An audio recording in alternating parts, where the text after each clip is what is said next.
This is Debbie Woodruff coming to you live from the corner of Anderson and Wilder, where just moments ago a fire has erupted, leaving 3 dead and possibly 2 others wounded. I have with me Officer Douglas Danforth of Precinct 26. Officer Danforth? Yes, Debbie. Officer, early reports have indicated that these deaths are organized crime related. Can you confirm this? It would certainly seem so, Debbie. The victims were all known to be affiliated with the Parigi crime family. As you know, the family has been torn by a bloody power struggle since last month's death of the recruited godfather, Roberto Parigi. So, do you have positive identifications on these victims? We won't be positive until we can check the dental records, but these men were well known around the neighborhood as well as the family enforcement. But just tonight, I've been speaking with some local residents, and they seem very reluctant to say anything about these men. Is that for fear of reprisals? I'm going to have to say partially. Despite its troubles, the Parigi family remains a force in this community. Certainly nobody wants to go on record identifying these men as criminals. But you also have to realize that the community, these men are commanded. They got respect from the community. But that money, does that come at a price? They're family men, and absolutely it does come at a price. We're talking business loans at up to 50% interest, and believe me, if you didn't pay on time, you won't be very lucky. I see. Do you have any leads on who might want these men dead? Right now, our best guess is it was an inside job, perhaps linked to the reports that an internal battle... So wait a second. Do you see these deaths as the end of a bloody power struggle, or just the beginning? Rival organizations may see this as their chance to rid themselves of the Parigi family once and for all. So what you're saying is the community can rest easy tonight. I wish I knew, Debbie. In the meantime, residents in the community will surely feel increased police presence. We're on top of the matter, and I'd like to stress that nobody in this community has anything to fear. Thank you very much, Officer Danforth. Again, 3 are dead, 2 are wounded, and the culprits are still at large. From the corner of Anderson and Wilder, this is Debbie Woodruff. Back to you in the studio. And one more thing I might say, if you can tune in this evening and make sure if you have any news or any speculation on who these men might be, please call our studio and let us know as soon as possible. Thank you very much. Back to you, Bob.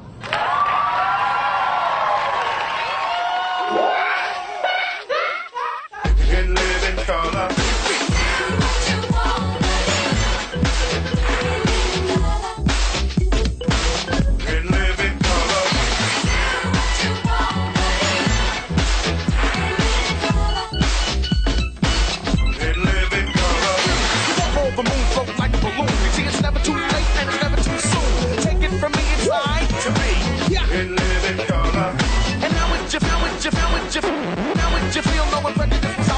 And all mankind danced to the exact beat. And at night it was safe to walk down the street.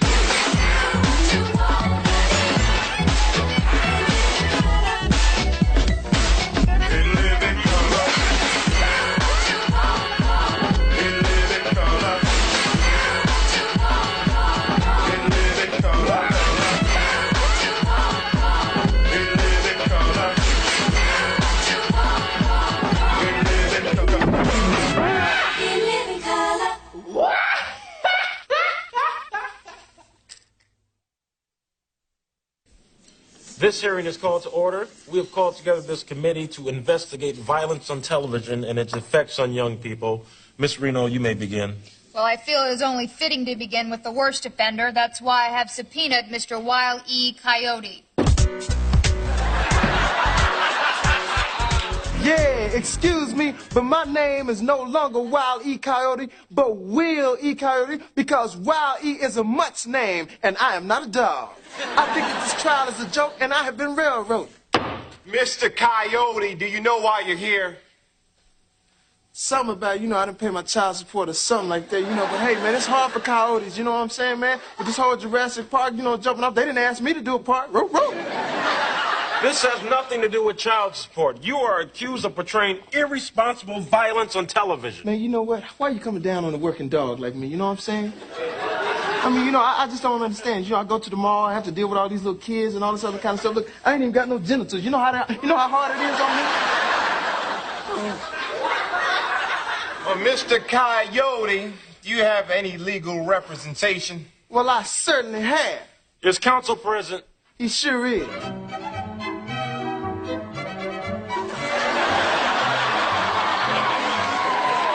your name for the record. My name is Elmer J. Fudd. I'm a warrior and a big game hunter. Yeah, he got skills, and he's still trying to, get the hooked on phonics class going on. I would like to submit that my client has never, ever set a bad example for children. My client loves children. That's what I'm saying, because, I used to have my own little theme park, with, like a little Ferris wheel and everything like that, and then somebody investigated something about, I had, molested a child or something like that. But, hey. He only sniffed him. That's exactly right. We just slept together. Nothing ever happened, you know what I'm saying? Nothing ever happened. We were just sleeping together, you know what I'm saying? Mr. Coyote, Mr. Coyote. He had some honey on him. Quiet. Mr. Coyote, you've influenced millions of kids. How do you account for the 14-year-old boy who held up this sign right before jumping off the edge of the Grand Canyon? Oh, you're going to blame that on me, huh? You're going to blame that on me. Let me tell you something, man. That's some old school stuff. We don't even do that no more. You know what I'm saying? Look, I'm just a K9 trying to get paid. Shh. Be very, very quiet. You might incriminate yourself. Senators, children everywhere are even swallowing accordions because of this coyote. Oh, that's a lie. I ain't never swallowed an accordion in my entire life. Y'all just singling me out because I'm a brother. Are you insinuating racial bias here? That's what I'm saying, because ain't no other tunes out there with Daffy Duck, Heckling Joker. Hey, where's that honky Casper the Friendly Ghost, you know what I'm saying? Where's Blueberry Hound and his blue ass? You're out of order. I'm out of order. You're out of order. She's out of order. The whole damn trial is out of order. That's about enough, Counselor Fudd. Now, do you have anything to say on your client's behalf? Senators, I submit to you my client is guilty of no wrongdoing, but in actuality, it is the fault of the Acme Company where he gets his supplies. Yeah, you tell him, Elmer. Take, for example, this bird seed. Now, look, Mr. Bobo would have it where if a road runner would eat this bird seed, he'd be fine. But if I'm chasing the road runner all day and then I eat a little bird seed, look at this. Look what happens to me. Coyote, senators, these are earthquakes. That's exactly my point. It's mislabeled. And take a look at this umbrella. It's very, very flimsy. Yeah. Now, this is supposed to protect my head from falling objects. Mr. Coyote, you can put that away. Nothing's going to fall on your head Well, here. you never know when something might fall on your head because of this. There it is. See, all I get is chuckles. That's all I get is chuckles, man. I'm tired of this, man. They're just chuckling and laughing at me, man. I just want some respect. I don't want no money, no change. I just want a tail from... You're out of order. Gentlemen, I find it hard to believe that these lovely Acme products are at fault. I mean, if what you say is true, I can simply come here and press down on this harmless detonator with no battery and no dynamite and... No! I told you.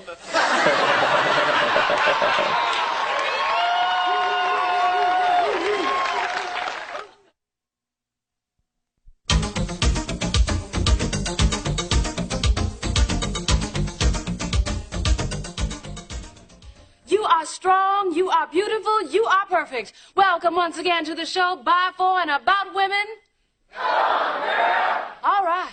I'm your host, Shawanda Harvey. Many of you have read my book, Eve Stands Alone, in which I celebrate the independence of women. I go one step further with my new book, Adam, Take Back Your Damn Rib. All right. Our topic for today's show is the always controversial Madonna. Is she helping to empower women, or is she allowing herself to be exploited in a man's world? Please welcome my guest. To my right is Sandra Bernhardt. All right. Sandra, you are strong, you are beautiful, you are perfect. Oh, don't I know it, sister? I am fabulous. And to my left is Rosie O'Donnell. Rosie, you are strong, you are strong, you are strong. Thanks, Shawanda. You too, babe. All right.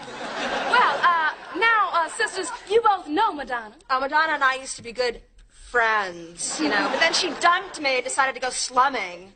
Well, Rosie, you and Madonna were in the movie a league of their own. Now, that was a celebration of the equality of women. You bet your perfect little boobies, honey. I think it's obvious Madonna is a perfect example of a woman who has done it her way. Okay? Oh, believe me, baby, this slut has done it every way, okay? I mean, she's done it with men, without men, with women, without women, with men who used to be women, with German shepherds. Okay. The point is, she used men when it suited her and trashed them anytime she felt like Well, it. trash is the operative word here, okay? She is trash that will not burn, sister, okay? You'll find out. When she is through with you, she'll dump you like a Chevy Chase talk show. Looks like somebody took a little bitter pill this morning. Oh, take yours, but don't tell that, O'Donnell. No, please, sisters.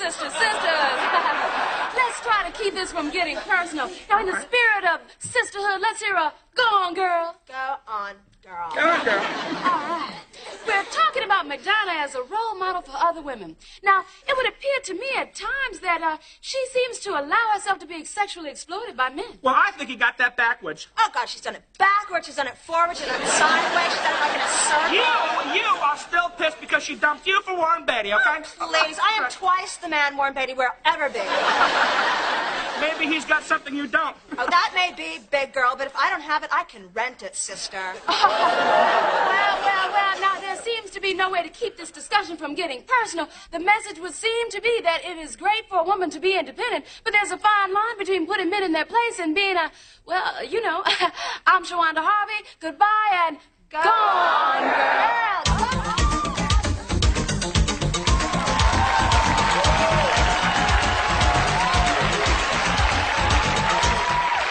Hi, kids. I'm Candy Cane, and welcome to the show. Rub-a-dub-dub, 3 men in a tub, splashing and washing away. The butcher, the baker, the candlestick maker. Why are all the good-looking men gay? That's a gem. Now, let's see if our special friend has called yet. You know, I met him at Snooky's bar, and he promised. Let's ask Mr. Phone Machine. Girl, now you know ain't nobody called you.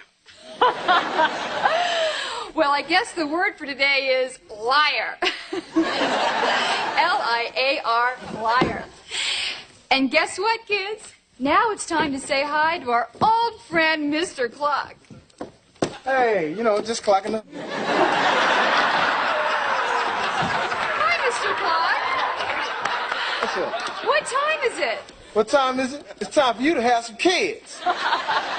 You see, children, he's a biological clock. That's why he says all those mean things. Yeah, Candy, you need to hurry up, because you ain't got enough eggs to make a 2-egg omelet. Shut up, you liar. L-I-A-R, liar. Now tell my little poem before I buy a swatch. No problem. Hickory dickory dock, the mouse ran up the clock. The clock struck 8. You said your period was late. The next day he moved to the next state. Hey. And all the microsurgery in the world couldn't put him back together again. Well, kids, now it's that time to bring up prehistoric creature, our old friend Jurassic Benny. Hi, Candy Cane. Hi, Benny. Do you know what time it is? Time for your flat ass to have some kids. Oh, listen, Big Ben, if you didn't shoot blanks, I wouldn't have this problem. Come on, everybody. Let's do the Benny dance. Okay. Faster, faster, faster, faster, faster, faster. Wait a second, Candy. What? Don't you know what time it is? It's 2 minutes till menopause. You should know about 2 minutes, Mr. Clock. You know something, Benny? I love you. Yeah? I love you. Yeah, well, I love you too, Candy, but I'm not in love with you. But you said you were going to leave your wife and marry me. No, I never said that. You're a liar. Well, you sing a different tune after a 6-pack and a quart of personal lubricant. You two-faced open. Wait a minute, double crossing what? What you talking about? You know I got a restraining order against you. Now stop talking all this trash. Stop calling my house. And I know you was the one that boiled my little girl's rabbit. And you messed with my jag one more time. I'll put my prehistoric foot so far up your behind, you're gonna be coughing up shoelaces. You get out of here, and you take all your crap with you, mister. I'll meet you at the Econo Lodge. You can take your lunchbook and your album. I don't need you. Why don't you just hold her, man? I ain't holding that hoe.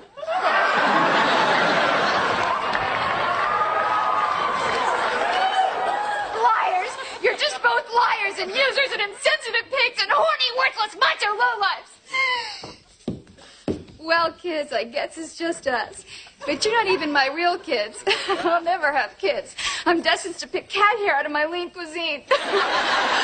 Join us tomorrow, boys and girls, for another adventure in Candyland with Candy K.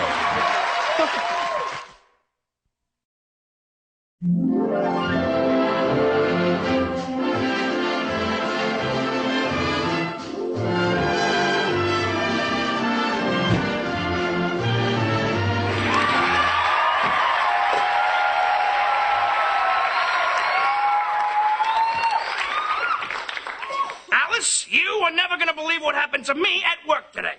Let me guess, Ralph. You stepped in the back of a bus and it popped a wheelie. Oh, hi, Alice. You're a regular riot. No. Look at this. Take a look. Earl Johnson's retiring. So? So? Earl Johnson is a dispatcher. That means they got to give me his job.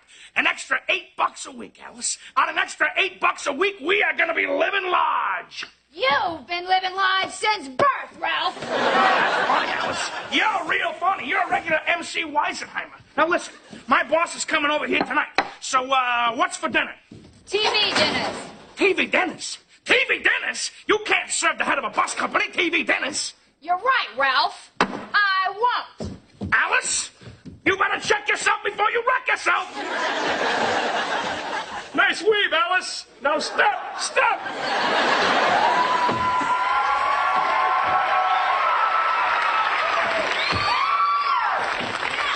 Ralphie, my boy, you need to find yourself another freak. Have you got back? What can I tell you? Which is whack.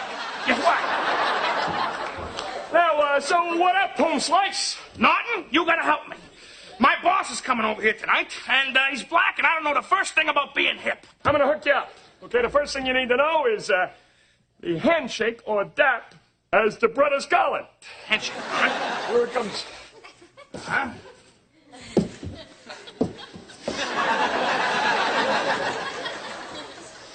Would you come on? I'm coming back. All right, here we go. Back, down, up, up, right. Pull it and snap it. Oh, yeah. Jeez, that's a lot of work to do, Norton, just to shake hands. I think I lost about 4 pounds there. Look at it this way, Ralph. Greet 10 people a day, you'll be able to see your toes by Christmas. Okay, now, I assume that he's your boss, and he probably went to one of them black colleges, probably one of them fraternity brats. So I'm going to show you some of the step moves. Now, watch closely, Ralph. All right? Whoa, watch my remote, Ralph. Okay. I'll bust a cap in your... You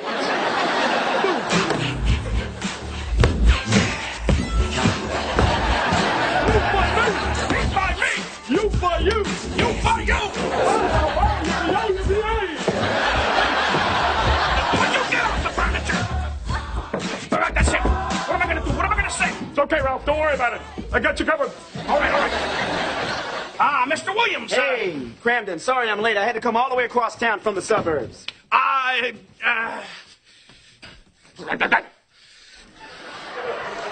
Assalamu alaikum.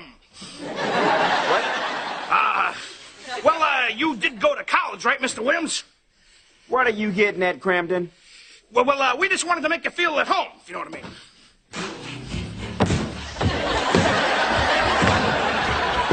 Me by me! Me by me!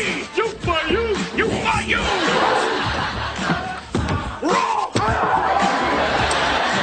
Hey! What the hell is wrong with you, man? Cramden, I'm insulted, man. What is on your The mind? dude is bugging, Ralph. He's bugging. We thought this was the kind of thing that went on at black colleges, that's all. As a matter of fact, I went to Princeton. Just don't like that, Ralph. He's an Ariel. Princeton. I didn't know. You know, I had no idea how ignorant you were. I guess I'm not going to get that dispatcher job, huh?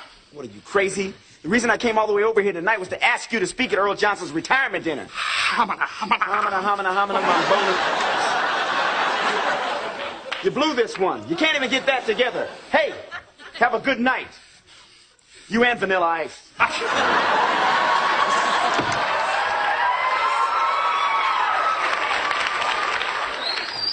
You forgot your hat, bro! Ralph, I know this may be a bad time, but, is there any more liquor in the house?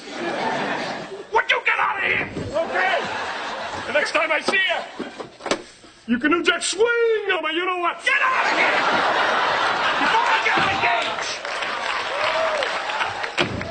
Ralph, I just saw Mr. Williams storming out of here. What happened? I'll tell you what happened, Alice. I got a big mouth! Amongst other things. Look, Alice.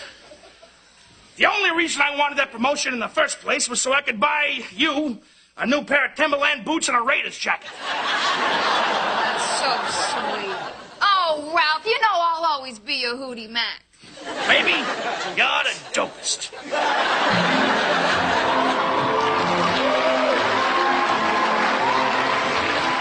There's 6 million ways to laugh. Choose one.